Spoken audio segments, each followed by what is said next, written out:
It's round about the weekend. It's 4:45, 16:45 on a Friday evening, and it's the 18th of October in this year of grace 2024.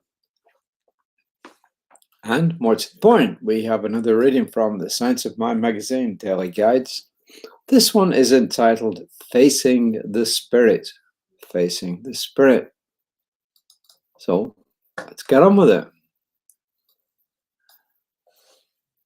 Let's get on with it. Hold on one sec. The infinite goodness has such wide arms that it takes whatever turns to it. And that was Dante Alighieri, probably better known just as Dante, famous for the wonderful, well, I don't know if it's wonderful, but the very, very famous poem Dante's Inferno, one of the most famous poems of the Middle Ages, and supposedly the most famous poem in the Italian language. And he is the one who painted that picture of hell in all its fiery magnificence, if you want to call it magnificence. And because he didn't get on with the Pope at the time, guess where he put the Pope? He put him in the lowest pit of hell, which was, I don't know if they ever did anything about that, but anyway, that's what he did. Kind of coming back down to earth in the Science of Mind magazine from October 1927. My God, that's the year it was founded, actually, 1927. So really early on in its beginnings. And of course, we will be coming up to 100 years before too long. Plotinus said something to the effect that our work is always done better when we face the spirit, capital S, even though our back is turned to our work. Okay, so what does he mean by that? We'll see in a minute. Emerson tells us that a betterment in conditions always follows the divine influx, spirit coming into us. Jesus tells us to seek the upper kingdom first, and that all things will be added. He added, actually, I think he said, seek ye first the kingdom of God, and all these things will be added unto you. All great spiritual teachers have mentioned that we need to look for higher forms of thought if we wish to experience better things. By visualization, a person may bring into their experience that of which they have a present conscious knowledge. One cannot reach beyond their mental grasp, nor can they jump away from their own shadow. And as I said, that was from the Science of Mind magazine, October 1927. This is Reverend Jesse Jennings, the author of this month's daily readings. Take on that. He says, another way of putting this is that the consciousness that brought us to this point will take us no further. No matter how wonderfully yesterday's dreams and visions served our purposes, there comes a time to release the good for the better.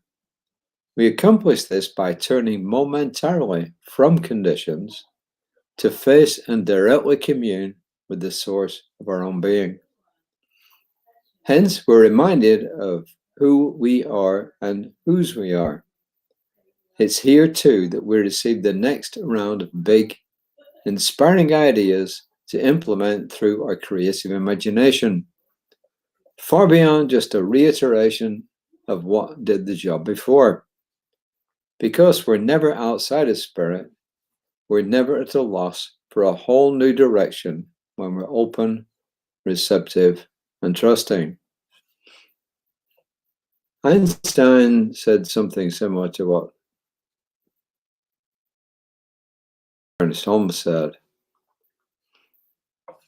He said, I believe he said something to the effect that you can never solve a problem at the same level of consciousness that created it.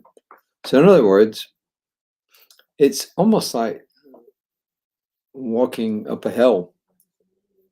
You can't walk up a hill if you keep walking sideways at the same place. So in consciousness, we have to step up. We have to search for new ideas. So in other words, life is always evolving. Just like the universe evolves, everything in the universe evolves. So our consciousness evolves when we let it. And that's what he's saying here. So if you want to seek something new, you have to seek new ideas. How do you do that? Well, you go into your own internal consciousness.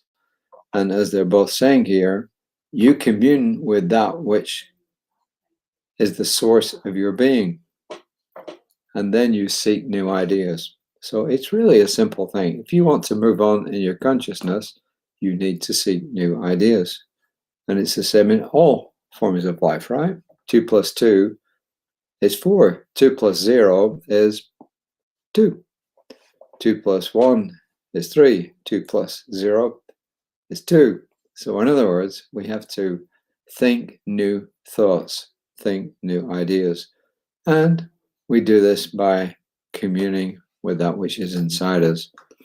And I think Holmes actually uses the term vision. I didn't know that the word visualization existed back then, but I guess it did. He says, by visualization, a person may bring into their experience that of which they have a present conscious knowledge.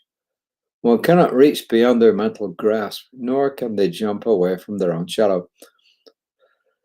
So in other words, we visualize what it is that we want to experience. And how do you do that?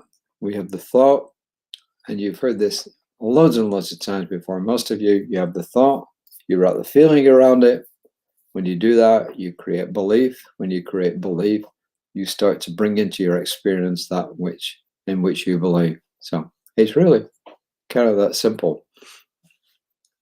And since, as I said, I believe in Occam's razor, which is the simplest solution is always usually the best one, then the simplest solution here is to just read when it's obvious and just let it go at that. So I hope this just reminds all of us that if we want something new in our experience, we have to create something new in our consciousness. And then when we create something new in our consciousness with thought and feeling, belief, then we start to bring that in. Visualization. The affirmation that's given to us is, I know that that which I am is God in me as me. I know that which I am is God in me as me. So in other words, the spirit brings life to the body and we move on from there. That's really all I got to say. It's a reminder, Reverend Liz will be on tomorrow morning. Yeah, she should be on 9:30. She's actually, Reverend Lisa is actually in this class that Reverend Jesse's teaching, for which I'm the TA, the technical assistant. And I think that starts at 10 tomorrow morning. So Reverend Lisa is going to be busy tomorrow. She'll have her reading and then she'll be straight in the class. So. And tonight, we also have another 8 p.m. till 11 p.m. So she's going to be tired in the morning, just like the rest of us. So just hold for us that we all hold up. And then I will see you tomorrow evening. I'm going to work this in. I'm not quite sure. I think the class finishes at 6:30 p.m. Central Time. So I can either work it in at a break or it's going to be after 6:30 p.m. But just remember this. If you need something, please reach out to us, because that is what we're here for. Our practitioners and our ministers are there to serve you. So when you need prayer, when you need support, reach out to us. If it's something beyond what we can provide, we will certainly do our very best to find the resources to help you. So until next time, namaste.